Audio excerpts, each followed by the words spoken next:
m'appelle Maxime, j'ai 20 ans et je suis élève ingénieur à l'UTT, à l'Université de technologie de Troyes, en 4e année, dans la spécialité génie industriel. Après un bac scientifique en sciences de l'ingénieur, je ne savais pas trop où me diriger après, commerce, ingénieur. Et j'étais très curieux, j'avais envie d'en savoir plus sur la technologie, les objets, le monde, etc. Donc je me suis orienté vers des études d'ingénieur. Techno. Donc les cours pendant les 2 premières années sont très généraux. Donc on peut choisir des mathématiques, de la physique, on peut également faire de l'électronique ou de l'informatique. Et chaque semestre, on choisit les cours qu'on souhaite faire le semestre d'après. On peut aussi faire du management, on peut avoir des cours de culture générale. Moi, ce que j'ai préféré, c'est vraiment l'interdisciplinarité, c'est la possibilité de toucher à tout. Et du côté de mon engagement extrascolaire, on a pu organiser des conférences, une conférence TEDx, des visites d'entreprise, on a pu participer à des challenges.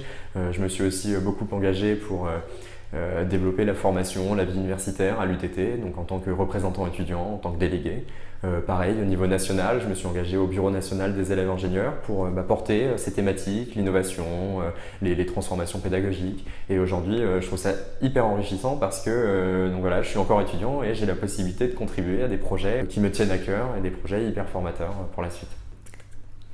Et donc moi, pour finir mon tronc commun, pour finir ces 2 années de cycle préparatoire, j'ai eu l'opportunité de partir à Shanghai pendant 6 mois pour étudier sur le campus des UT. Quand je suis revenu, je me suis orienté vers la branche génie industriel. Piloter les stocks, piloter la production, la distribution d'une entreprise. C'est quelque chose que je trouvais intéressant pour ne serait-ce que découvrir tout le fonctionnement, tous les rouages derrière le milieu industriel.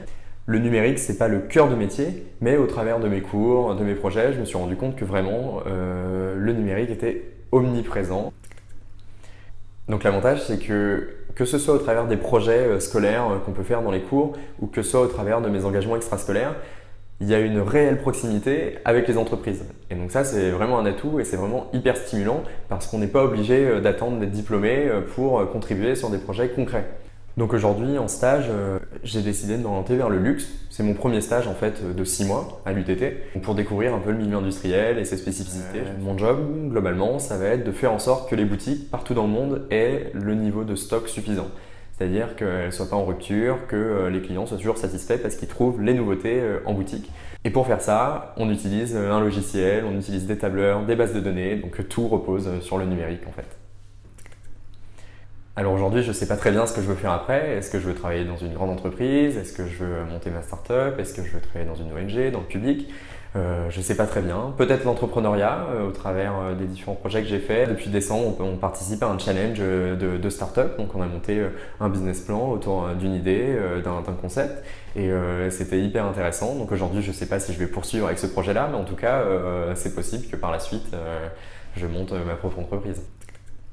Si j'avais un conseil à donner à des jeunes qui aujourd'hui hésitent à devenir ingénieur ou à s'engager dans d'autres voies, je dirais allez-y, foncez, parce qu'en tant qu'ingénieur, en tant qu'acteur de la technologie, du numérique, aujourd'hui, vous avez la possibilité de contribuer à énormément de choses, énormément de transformations hyper importantes pour tout le monde. Ça peut être la transition numérique, comment est-ce que les outils numériques peuvent révolutionner, améliorer la société de manière générale. L'écologie, le développement durable, il y a aussi des enjeux derrière démocratiques, politiques.